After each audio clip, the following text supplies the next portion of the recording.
So the United Kingdom just broke with the United States. Not quietly, not ambiguously, not through the diplomatic fog of carefully worded statements that could be interpreted 6 different ways and walked back by morning.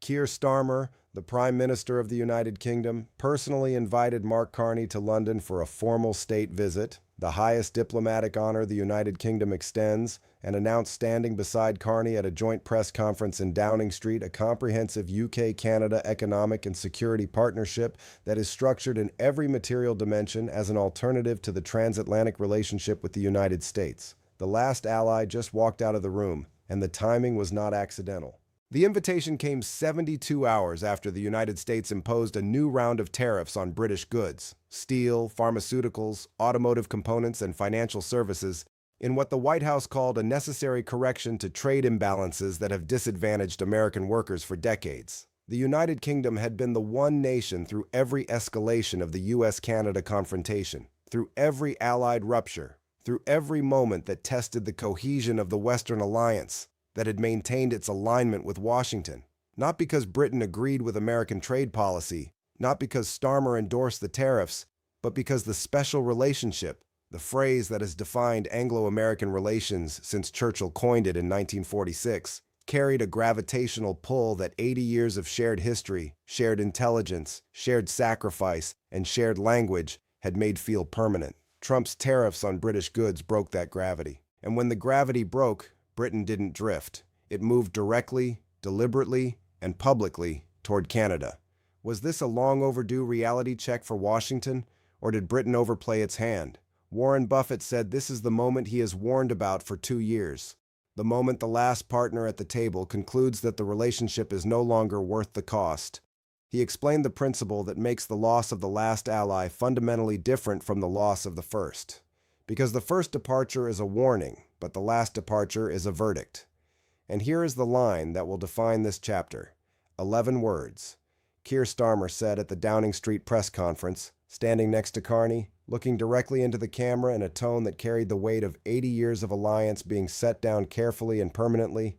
The special relationship cannot survive if only one side honors it. When you consider what Starmer offered Carney, what the UK-Canada partnership contains, why the White House response made the rupture irreversible, and what Buffett says this means for the American alliance system itself, you understand why this is not a diplomatic incident. This is the end of an era. The sequence began with Trump's tariffs on British goods, which contained provisions that hit the United Kingdom with specific and disproportionate force.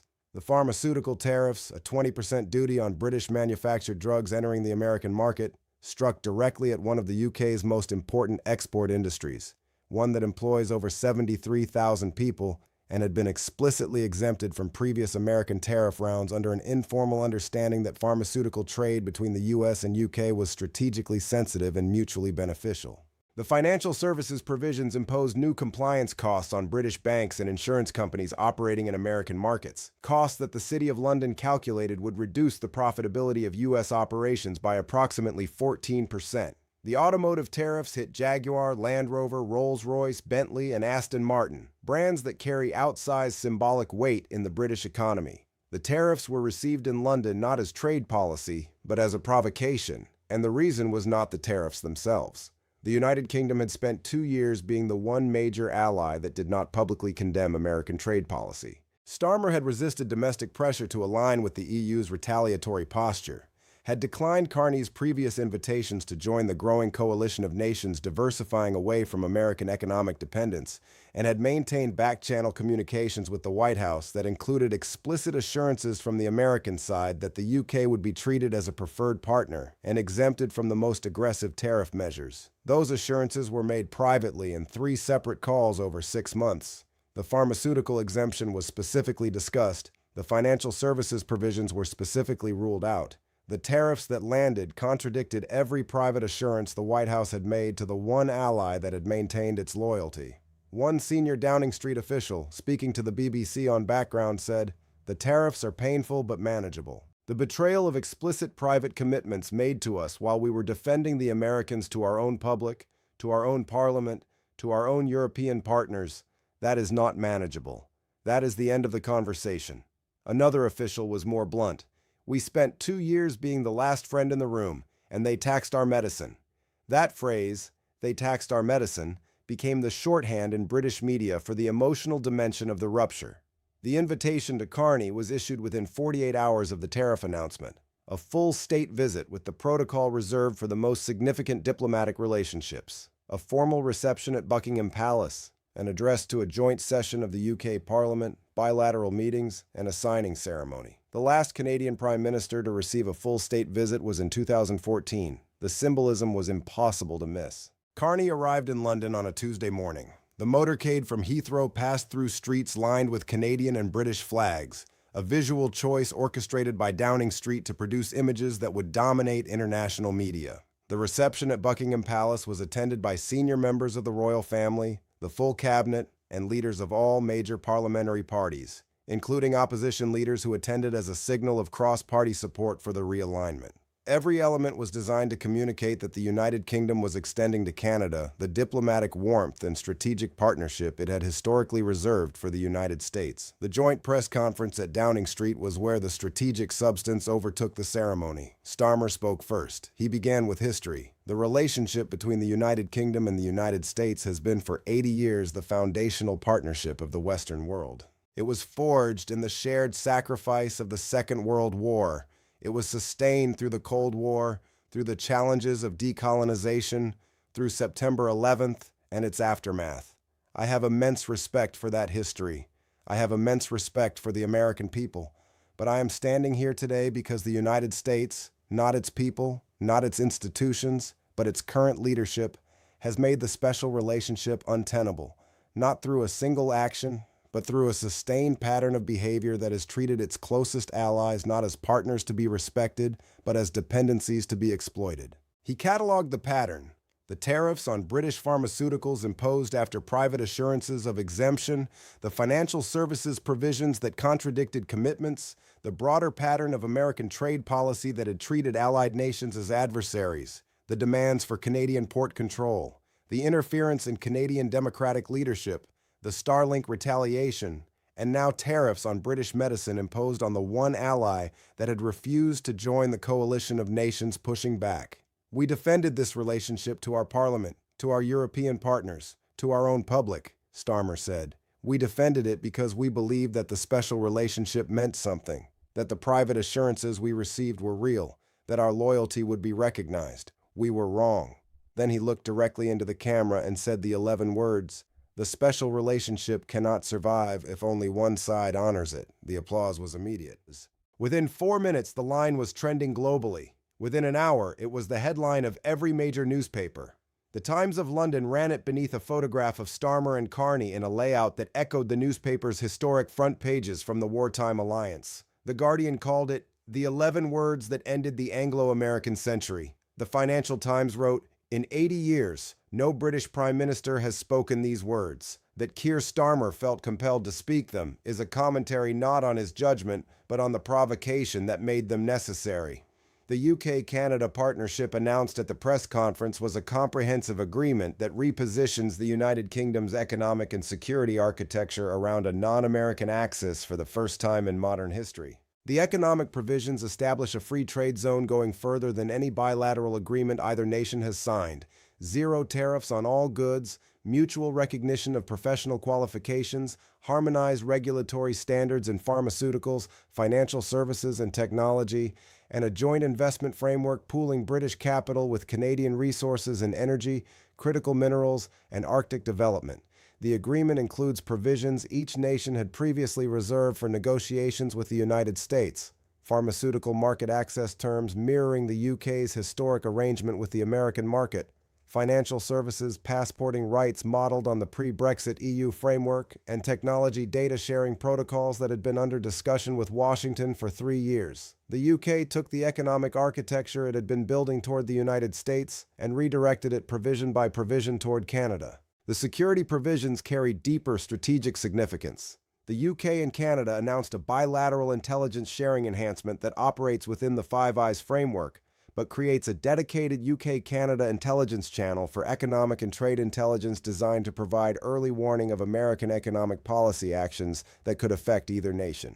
Two Five Eyes members have just created an intelligence mechanism to protect themselves from a third Five Eyes member. The transformation of Five Eyes from a shared Western security asset into a tool for allied self-defense against American economic coercion is being called the most significant reorientation of Western intelligence architecture since the end of the Cold War. The defense provisions formalize a joint procurement framework for naval vessels, Arctic patrol capabilities, and satellite communications. The last a direct consequence of the Starlink ban, with both nations committing to joint development of a sovereign satellite capability replacing American-controlled infrastructure. The White House response accelerated the rupture. Trump posted on social media within 3 hours. Starmer is a weak leader of a weak country that would be nothing without the United States. Britain needs us far more than we need them. They'll come crawling back when they realize Canada can't protect them and can't replace our market. Sad. The post was precisely the wrong response because it confirmed Starmer's framing. Starmer had just told the world that the special relationship was destroyed because the United States treated allies as dependencies. Trump's post called Britain weak and predicted it would come crawling back. He did not rebut Starmer's argument. He illustrated it. British officials reportedly read Trump's post and concluded that no repair was possible because it demonstrated the White House was incapable of understanding why the rupture had occurred. The British public response was overwhelming. Polling within 48 hours showed 71% of the British public supported the UK-Canada partnership, including 63% of Conservative voters. 68% agreed that the special relationship has been damaged beyond repair by American trade policy. And 57% said they trusted Mark Carney more than Donald Trump on economic matters. The numbers told a story of institutional collapse. The special relationship had been destroyed not by a single act, but by the cumulative weight of American behavior that had finally exceeded the British public's willingness to excuse it. Carney's remarks were characteristically strategic. The United Kingdom is not joining Canada's position. The United Kingdom is joining reality. The reality is that the United States under its current leadership has declared economic war on its own allies. The reality is that allies who do not build alternatives will be destroyed by that war. And the reality is that the alternatives we are building today, with Germany, Japan, South Korea, Australia, and now the United Kingdom, are not temporary measures. They are permanent structures that will outlast any presidency, any tariff, and any attempt to reverse the damage that has been done. Warren Buffett addressed the meaning of losing the last ally. In business, the first departure from a partnership is a warning. It tells you something is wrong, that the terms aren't working, that trust has been strained.